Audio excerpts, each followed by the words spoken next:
Hey, what's up sa inyo mga kwento? So, kumusta? So ngayon, nandito ako ngayon sa isang train station at papunta ko ng sentro.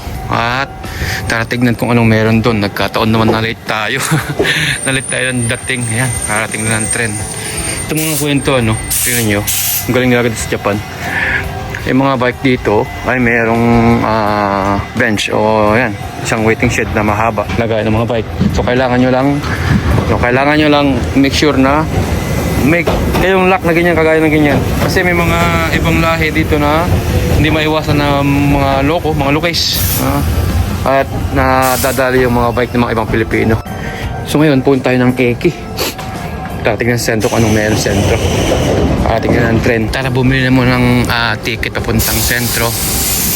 Ganito po ang senaryo ng gabi dito sa Japan. Ang oras ay 8:30. 8:30. Ito na. Nagkalat ang mga vending machine o mga judohan bike dito sa Japan. So kailangan natin bumili ng plane ticket dito sa kabilang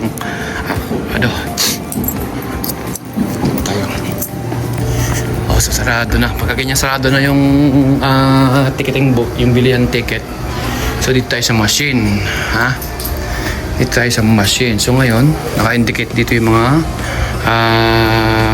tawag dito, price at mga pupuntahan ninyo. Yan.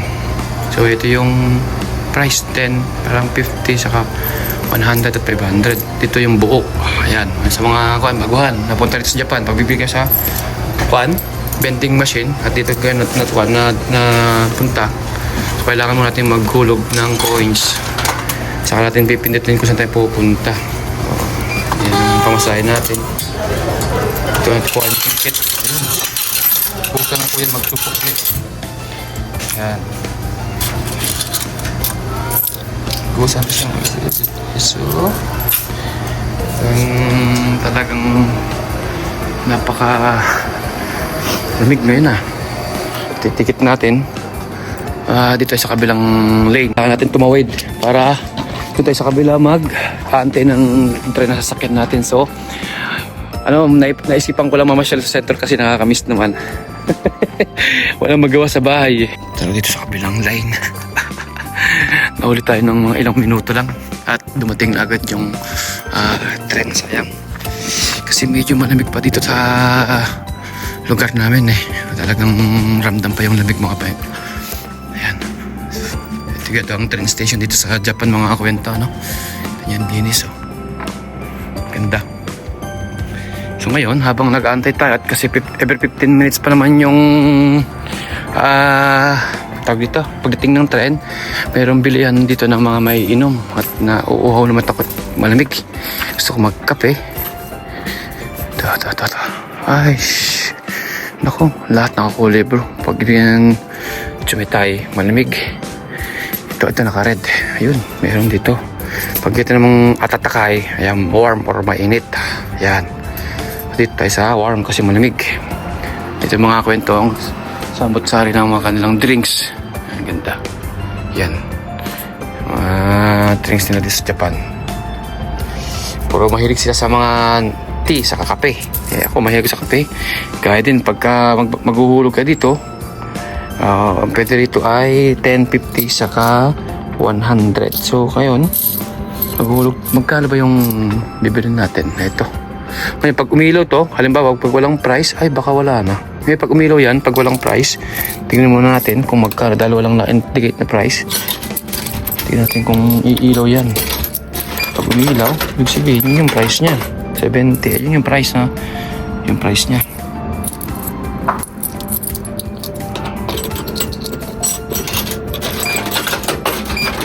$90, $100, $150.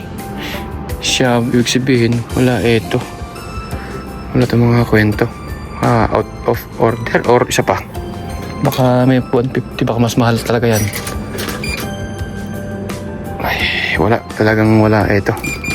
Pag yung tumulog na 2 beses, ibig sabihin sign ng ubusan na. Black coffee. Ito yung ating binili. Sana huwag sobrang pait. Ayan, medyo malagamgam lang siya. Medyo warm lang talaga siya. Ayan. Tapos dito natin kuha yung sukli. Ayan, ganyan po bumili sa vending machine. So kailangan nyo munang maghulog, Tapos saka nyo siya pipindutin. Ngayon, pag naghulog kayo, makikita nyo yung price dito. Dito, yan, yung price. Saka nyo pipindutin, saka malalaglag doon sa baba. Ayan, yan yung pagbili ng vending machine dito sa Japan. Pati yan, iba-vlog ko na.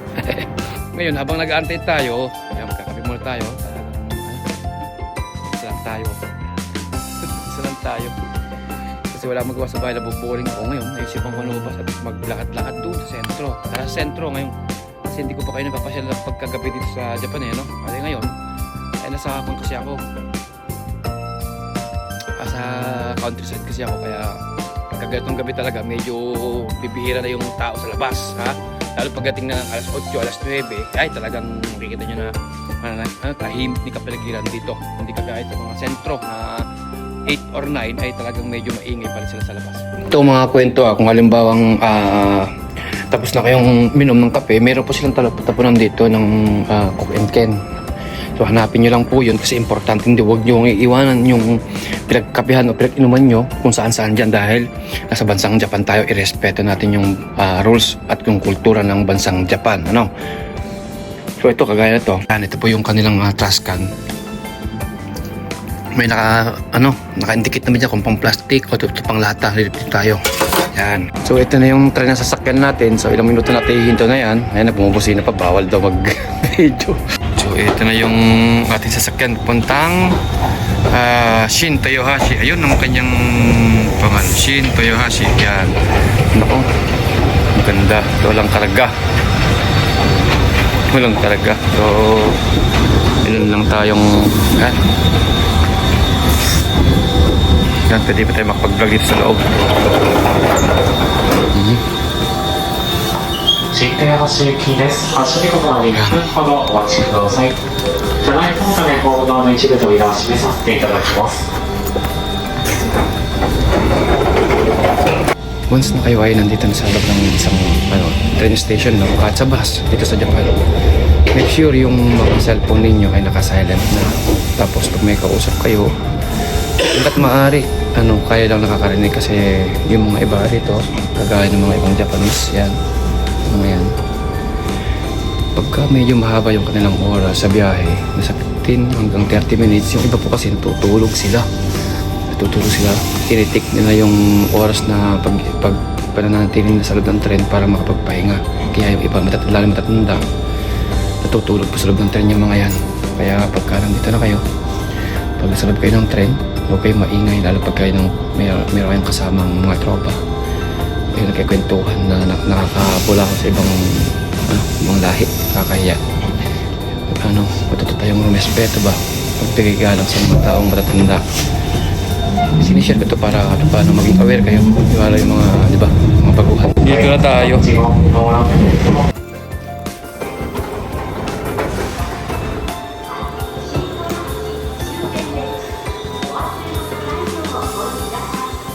Tayo.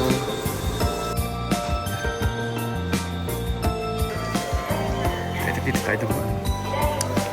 Pag-exit tayo, bigyan natin ticket kay Arigato gozaimasu. Ayan. So ito yung sentro namin. Nandito na tayo. Ikot ko sa taas.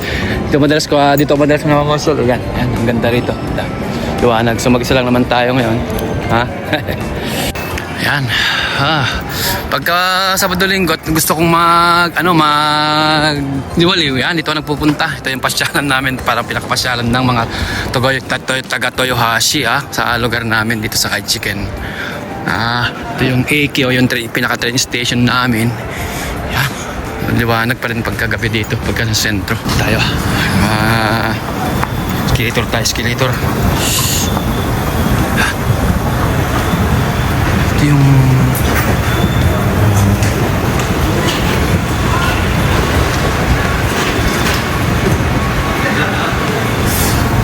ko lang alam kung maraming Pilipino nakatambay ngayon dito kasi talaga minsan dito lang pasyalan ng mga kapwa nating mga OFW dito sa Japan. So pagkadating ng bare months, itong pinakagitna na to, stage to ay para bang Christmas day, naglalagay silang Christmas decor.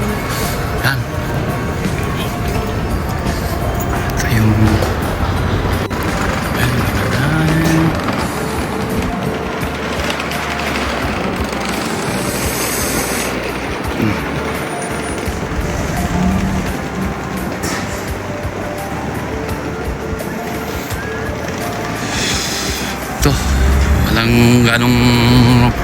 walang ganong kon ngayon. Nagpupunta rin at medyo malamig pa rin talaga. Ay, nako. Tingnan natin kung may nagpe-perform dyan sa gitna. Minsan kasi may nagpe-perform dyan sa gitna eh.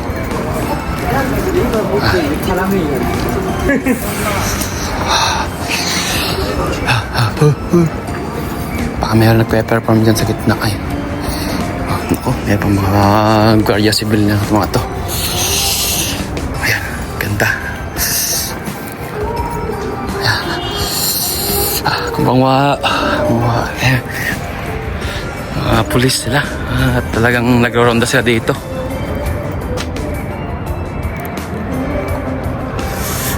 Ayan, ganda.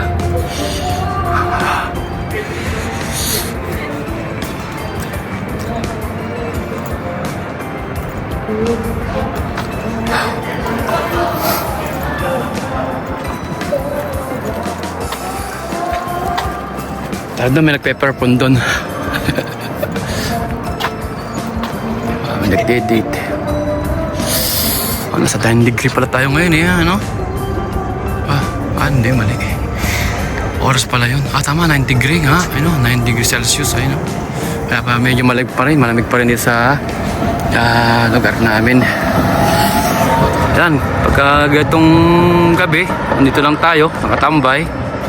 Kapalipas oras.